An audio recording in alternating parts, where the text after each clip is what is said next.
Hey guys, it's Jen from JCT Rustic Homestead. I know it's been like a super hot minute. Life got crazy and when you have to prioritize time, YouTube was the first cut. So, um, lots of things have changed, including there's a diaper changing table back there. Hint, hint. That's actually been about a year and a half of our life. Plus with pregnancy. But I am starting this video because I've been watching a ton of YouTube, even though I haven't been able to create YouTube. And I'm just gonna add my 2 cents into the world and see what happens if I can get it uploaded. I can't believe the amount of people that have subscribed to me in the last couple of years, even though I haven't, put anything out there. So it makes me intrigued to see what could happen. And then I got the idea the other day of starting a pantry from nearly nothing. Like I have some dry good like I don't buy 50 pounds at a time of flour. It's just not necessary for us. But I do try to keep our grocery bills as low as possible considering how high groceries are. And last year I was like totally burned out of the garden. It just wasn't gonna work. I said never again, not doing it. And then I ordered seeds. And that partly came because I ate some of the salsa I made and it was amazing. And I don't know if I want to give up that taste because I love food, and I've gotten a little pudgier also since the last time, but I just don't know if I want to give up the flavor and the convenience of being able to walk out there and add a tomato to my taco, and the price. It's groceries. I cannot believe how insane groceries are right now. I think our grocery budget has at least doubled, if not close to tripled, and that's not just because of the kid. The thing I'm doing today is starting seeds, and I hadn't really planned on doing much for videos other than the start of a pantry, because I'm starting from nearly nothing. Like I've accumulated a water bath canner year or two ago, never did anything with it. I have accumulated jars, but more for crafty purposes. So during the COVID that all the jars were out of stock, I had some in my basement that were like spray painted, and I'm sure every jar owner in the world was like cursing me or something. But anyway, I'm starting seeds, and I'm doing it a different way than I've seen most people start seeds because it's worked for me. A lot of you saw my how to start a plant sale, and this is what I did for them. I have grown thousands of plants by planting this way, and it works for me because I don't have a ton of space. And I tend to overplant. I'll show you what I'm doing. So we are in my living room. We actually sold the greenhouse a couple months ago. I just was not using it, and we're trying to get the property cleaned up a little bit more, and it was getting overgrown with weeds and stuff. So I have seeds here. I'm late starting my tomato and peppers, and I have some other things that I'm a little early, but these are some of the cell trays that I have right now that I've got cleaned up pretty quickly. We're in my living room. I just put together it's mid-March, and I put together this entertainment stand that I got for Christmas. But what you'll notice is I have several seeds in each cell. And when they germinate and they get to a certain height, it kind of depends on how they are. They might have first true leaves, they may not. To me, it depends on how tall the plants are and how healthy they look.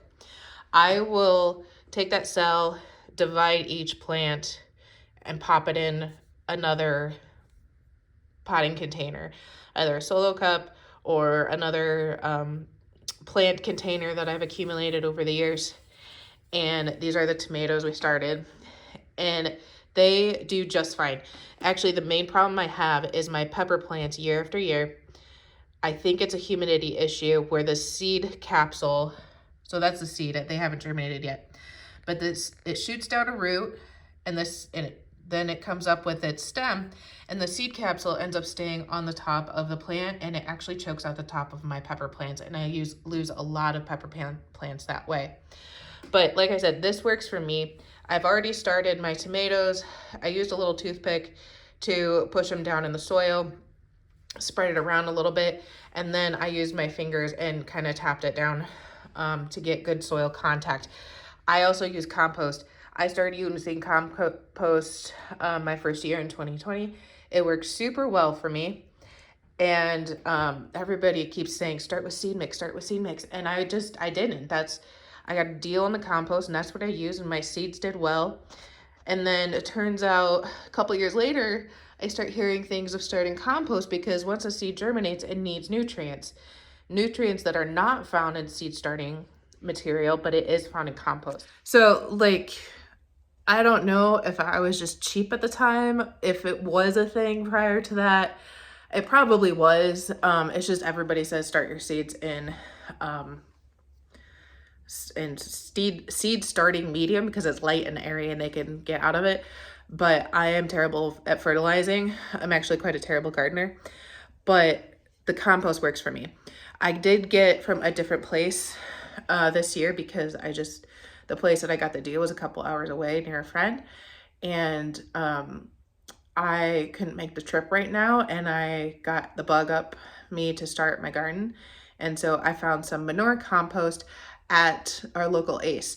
I will say though, I just broke into it today and there are like seedlings germinating in there. I don't know what kind of plant it is. That I know of, I've never seen a plant like that. It's probably a weed seed, but as of now, I'm not concerned about it.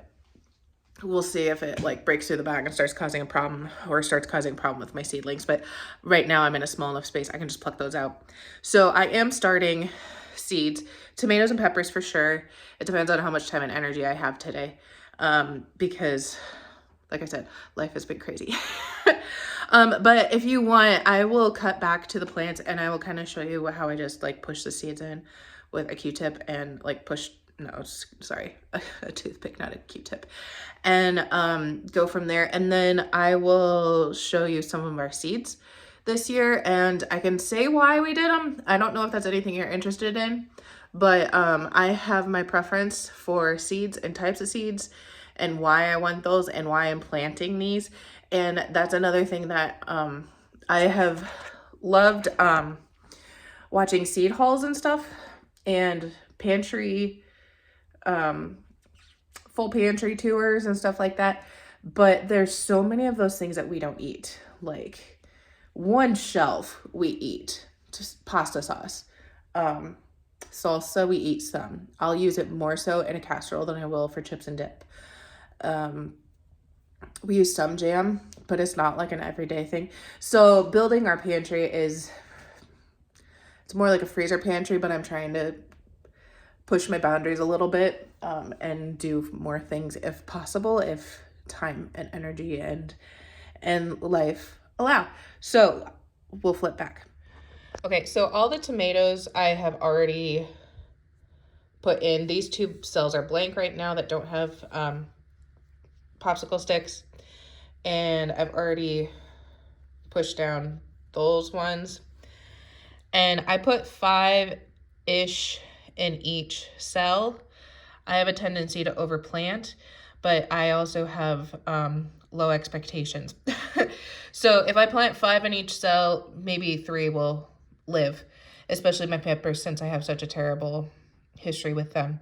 But I'm trying to get them so they don't really touch, but if they do, I'm not gonna, sweat it too much. I'm just gonna try to get them down in the soil a little bit. I don't freak out terribly about depth because I have found that even when I push something down too far, oh, that's not focusing, sorry guys. Even if I push it down too far, it generally does like find a way, or I can tease it up a little bit when I'm in doing the other plants. And I've never grown in this compost before. I did have an option for mushroom compost, but this was like half the price for the manure compost. And so I said, sign me up.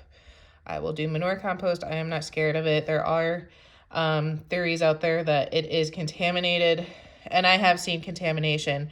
I think Roots and Refuge and was an acre homestead, had some contamination from compost. And we have a compost guy I was talking to in our area, and he did say he is completely, or was, because I don't think he has the business anymore, completely like vegetable waste compost. He does not do any manure compost because a lot of cattle farmers, hog farmers, horse farmers, there are chemicals to reduce weeds in their pastures, and then the chemicals are making it through the gut system into the manure, and when the manure is composted, the chemicals are still in there and therefore kill your plants. I never had that problem with my other compost, and I know they used dairy byproduct like dairy manure. So that was just my peppers, putting them in. I also just kind of tap it down. This cell doesn't have as much soil in it, but that's fine because, oh, it's kind of popping out. I'm trying to watch too many things. Anyway, I do tap it down because I find that more soil contact. I don't like smash it so it's a rock, but I do tap it down for good moisture. So the soil, when it's damp, can have good contact with the seeds, and the seeds can hopefully germinate. Yeah, see, there's one popping in there, but it doesn't matter to me if it gets squished down like that. Like, that's probably close to a fingernail deep versus, one like this that, well, I guess if I push it down enough, it would be there. But once they germinate, because I'm sowing so many seeds in one little cell, they're not going to get super giant roots where I can't up pot them before they're root bound. That's my plan. And it saves me a ton of space because I am putting 5 seeds in a 1x1 square instead of 1 seed in a 1x1 square, and then needing, I just planted 5, 10, 15, 20, 25, 30, 35, 40, 45, 90 seeds, 100 seeds, and I'm using a 10 by 10 space or so inch instead of 3 tables. And like I said, it works for me. It may not work for everybody, but I've had tremendous luck. Okay, so I'm not sure I was recording, but these here we go again. Tomatoes and peppers we're growing this year. I like unique ones. I don't like your just standard red delicious. I'll grow it, I'll eat it, but I like trying new and unusual things. I also prefer Amish paste tomatoes, but I could not find them, and my gardener was sold out, and my local stores, I stopped at 2 or 3 stores and they were out.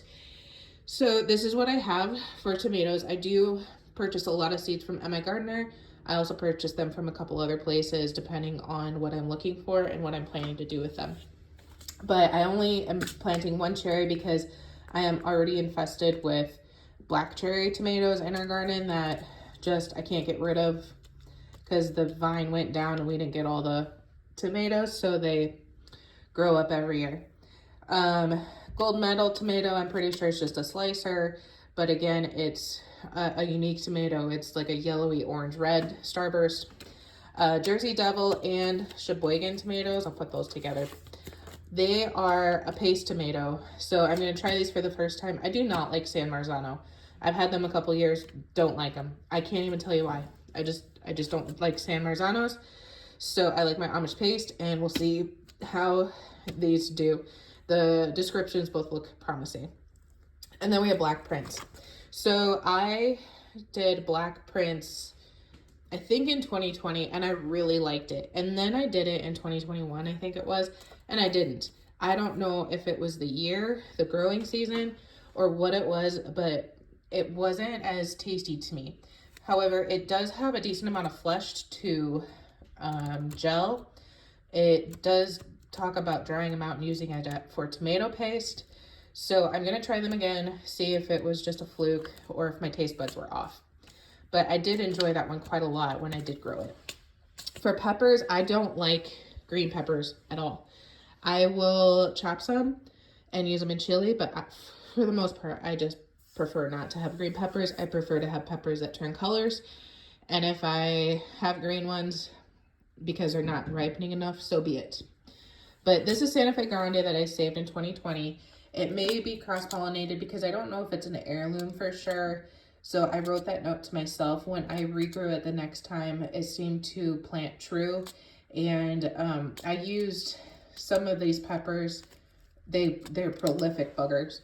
So I used these for hot pepper jelly, and it was amazing. So I'm hoping to make hot pepper jelly this year. I thought this was, because it says pimiento cubanelle, I thought it was a pimento pepper, and it's not. It's just a red pepper, and that's fine. I will try it. It was 50 cents. I thought, I gotta try it because you can't get seeds for 50 cents anymore. So we'll see how they do.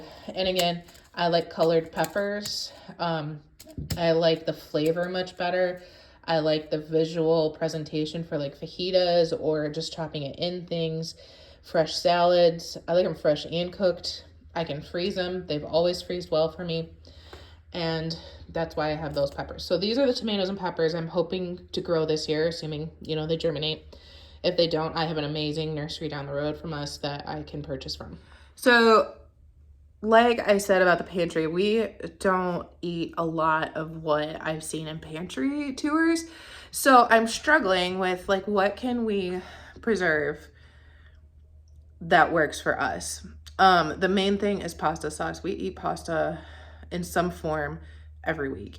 It's not always a red sauce pasta, but like lasagna, tortellini, some kind of casserole, we'll use pasta sauce, or I'll make a cream pasta sauce, or 101 other things.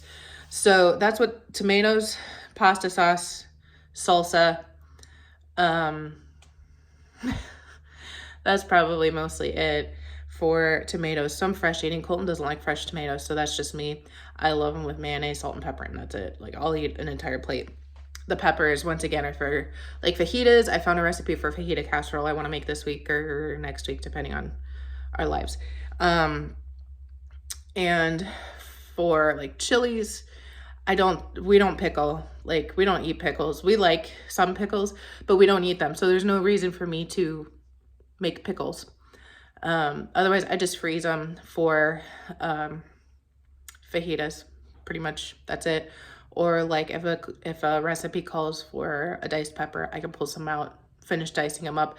Most of the time I freeze them julienned, which is like the strips. I'll do them maybe that long and half inch wide. And I have made some stuffed peppers. I will do green peppers for that, but I'm thinking about not bothering, just using the different colored peppers for our stuffed peppers. And I can freeze that for a freezer meal, because I'm really starting to like freezer meals a lot, as long as I can, you know, have the time to make the freezer meal. All right, so these are some more seeds I need to start today. Like I said, I think already, my tomatoes and peppers are a little behind. Some of these things are a little ahead, but today's the day I can get it done.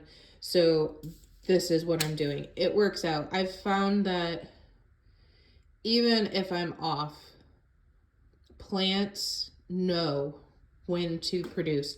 Like the black cherry tomatoes in my garden, even though they are outside, they germinate on their own in the spring. They would grow an entire season. I have a friend that doesn't start them inside. She just plops them in the ground. She has tomatoes and peppers every year. So, and I am in zone 5A, 5B. I am honestly on our little hill about 2 weeks behind everybody else in our area. It is the strangest thing. So we are on the cooler side. But anyway, I want some lettuce this year. I miss having lettuce. I miss being able to run out there and have a salad for dinner. It is by far better than the store. I had somebody tell me when I was selling lettuce that it doesn't make her gut hurt. She has several health problems as it is, but when she gets store lettuce, it makes her sick and her just tummy rumble and intestines. But when she had our lettuce, it didn't do that to her, probably because it's not sprayed with a bunch of preservatives for the store, and it lasts so long in the fridge. I think I was eating lettuce that had been there for 2 weeks, and I haven't been able to get on top of it again. So that's a goal for me, is to restart the lettuce. I think I'm going to put that in containers this year instead of the garden, but we'll see. I can never seem to grow watermelon or cantaloupe. I try every year. I always fail. So I found a 50-cent one because I was out of watermelon. I've heard Sugar Baby is a good watermelon. I don't know because I haven't been able to grow it.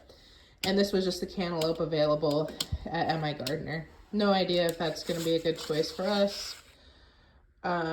Medium-sized fruits.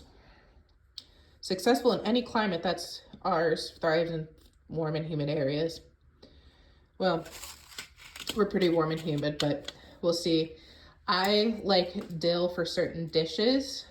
I could always buy it at the store, but this seems to do decent in our garden. So I figured I'll just see if I can start some. This seed, oh, it's packed for 2019.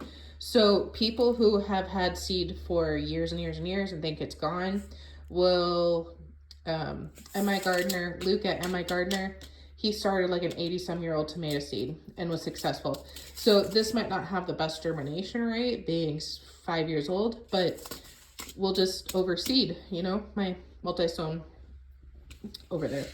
And I like sage. I am pretty sure I prefer this over store sage. And I say pretty sure because it's been so long since I've had store sage. I can't say for sure. But I am completely out of sage. I've been using it in our ground pork for sausage. And the flavor of it just seems richer when I use the sage. It also is like fluffier, if that makes sense. So I don't know if I'm having to use more to make up for it or what the deal is. But I'm going to start sage. And I'm going to do all these the same way. I'm going to multi-sow everything in a little cell. And if I want to, like, dill can bunch together. I've had sage bunch together a little bit too. But sage can get pretty large. But the lettuce, if I want to transplant them out and then just pick the outside leaves to let the center grow, which is what I like to do, what I prefer to do, I can always pluck them out and transplant them. Like I said, it's not a problem. Okay, I decided to put the zucchini and yellow squash, summer squash, in with the peppers and tomatoes and everything else I started. Somebody's gonna go, they all germinate at different rates, they all grow at different rates. It will work out, people. Just chill. And you plant one zucchini, you get 10,000. You plant a summer squash, you'll probably get another 10,000. So I'm going to probably put a couple seeds in there because they are old seeds. This one I saved. I found a random zucchini down by the creek one day. It was as big as this table, I swear. And so this is a little older. It might not germinate as well. If it doesn't, I am not going to be upset because I really wasn't planning on planting zucchini because I don't do anything with it except make zucchini bread. But I have been making more muffins and stuff lately for quick breakfast. So if I can cut out some kind of store-bought breakfast, then so be it. And I prefer yellow squash zucchini over regular green zucchini for cooking and eating. We really don't eat a ton of it either, but I get a lot of a sugar snap pea vegetable mix in the frozen food section that I use for stir fries and stuff. And someday I would like to grow stuff to replace that because I'm sure that that is a pretty penny that I could save. This is seed that I've got from a pumpkin called a Libby pumpkin from some friends. It is delicious. I used it for our pumpkin and it gets huge. However, I learned since saving the seeds that pumpkins readily cross-pollinate. Pollination is kind of for a different video, but what the gist is, I don't know if these will reproduce exactly like the plant I got it from. So we're gonna plant a few, see if we can get it because I'm out of pumpkin. Colton and I have also batted around growing pumpkins, growing different kinds of pumpkins for ourselves and family and maybe the neighborhood or something. So a couple years ago, I got some pumpkin seeds, never planted them. Got a little baby boo, which is little white pumpkins. Turk's turban. You've seen them, even if you don't know the name. They're kind of like an upside down mushroom in a way. orange and greenish. Speckled apple, they, when you dry them out, they look exactly like an oversized apple. I'm gonna try those. Sweet dumpling, it's a squash. You can save it to eat, or it's used a lot in decorations, fall decorations. I can't remember exactly what it looks like, so we might eat it, we might use it to decorate, we'll see. Crown of thorns, that was an M.I. Gardner quick pick because I couldn't help myself. We'll see if we can get those to work. This was given to me by a sweet couple at the farmer's market. It is older seed, 2011. We'll see what happens. The last time I tried to plant it, the mice annihilated them. Same with these spinner gourds. They're teeny tiny. I'm not even sure they're as big as this seed packet of little gourds. And we'll see if those grow. From what I looked up, these seeds here apparently are not grown often enough that it makes them common, or I don't know what the word is, but they can be quite expensive in my opinion. I am a cheap seed gal, and paying more than like $5 for a pack of seeds is just not, it's not in my budget because I can get them cheaper. So if those don't work, I'm probably gonna be out, but at least I tried. Triamble, it's like a blue pumpkin, but it's also called a squash, so you can probably cook it as well. And then jack-o'-lantern, that's your basic orange big pumpkin that you cut out. So we're gonna start some of those as well, see what we can do. I don't know if I'll get them started today because I have to go get the little one. And I think that might be it for what I need to start today, or at least soon. Anyway, thank you for watching, for finding me again. And no guarantees when another video will be out. No guarantees when this video will be out, honestly. I gotta figure out an editor. That was another reason why I stopped YouTube, is because the editor I had was just very, very difficult to work with. It crashed on me a lot. My computer's very slow. So it was very tedious and frustrating to edit videos. I'm actually doing this on my phone, even though I have a camera for it now. Anyway, until next time, thanks a lot, guys.